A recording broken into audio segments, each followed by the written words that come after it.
Morning 8:00 நமக்கு டியூட்டிங்க. எங்கேன்னு பார்த்தீங்கன்னாக்கா, ஆவடி சிஆர்பிஎஃப்ல தான். இந்த டியூட்டி வந்து பார்த்தீங்கன்னாக்கா, லோக்கல் ட்ரிப்பு தான்.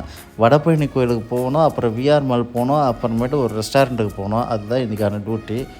ஆல்ரெடி இவங்களோட டியூட்டி நம்ம 3 வாட்டி போயிருக்கோம், வீடியோவும் போஸ்ட் பண்ணியிருக்கோம். இது 4வது வீடியோ.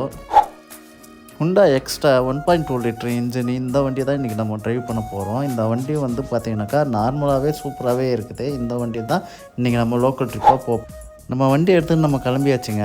எங்கே போகிறோம் ஃபஸ்ட்டு அப்படின்னு பார்த்தீங்கன்னாக்கா, வடபழனி கோயிலுக்கு போகணும்னு சொல்லியிருந்தாங்க கஸ்டமரு. சரி, அதுக்காக தான் நம்ம வந்து கிளம்பி போயிட்டுருக்குறோம்.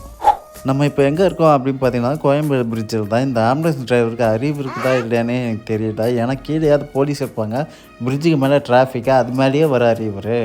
இதில் வந்து பார்த்தீங்கன்னாக்கா, கார் வேறு ஆக்சிடெண்ட் ஆகி 2 கார் நிற்கிது. அதனால தான் இவ்வளோ டிராஃபிக்கு. கீழே இருந்தாவது போலீஸ் கிளியர் பண்ணி விடுவாங்க. இவங்க என்னடானாக்கா மேலே ஏறி வந்து நமக்கு தலைவலி கொடுத்துட்டுருக்குறாங்க. கஸ்டமர் சொன்ன மாதிரி வடபழனி கோயிலுக்கு வந்தாச்சுங்க. வந்துட்டு நம்ம வந்து காரை பார்க் போட்டு நம்ம சாப்பிட்டு வந்துட்டு அடுத்து விஆர் போகலாம் அப்படின்னு வடபழனி கோயிலில் தரிசனம்லாம் முடிச்சுட்டு அங்கேருந்து நம்ம விஆர் மாலுக்கு கிளம்பிட்டோம். இது எதுக்காகன்னு பார்த்தீங்கன்னாக்கா, கஸ்டமர் வந்து ட்ரெஸ்ஸு எடுக்கணுமா, அதுக்காக நம்ம வந்து விஆர் மாலுக்கு போயிட்டு அப்படியே அங்கே சுற்றி பார்த்துட்டு முடிஞ்சால் அங்கே ஃபுட்டு சாப்பிட்டு இல்லாட்டி வெளியில் எங்கன்னா சாப்பிட்டு அப்படியே வீட்டுக்கு போயிடலான்னு சொன்னாங்க. அதான் விஆர் மாலுக்கு கிளம்பியாச்சு. விஆர் மாலுக்கு வந்து சேர்ந்தாச்சுங்க. இங்கே வந்தவனே இந்த குட்டி பையனுடைய இம்சை தாங்க முடியல. இங்கேக்கும் அங்கேக்கும் ஓடிக்கிட்டே இருக்கிறான். அவனை சமாளிக்கிறதே ஒரு பெரிய விஷயமா ஆகிடுச்சு. அதுக்கப்புறமேட்டு நாங்கள் வந்து அப்படியே கிளம்பி போயாச்சு.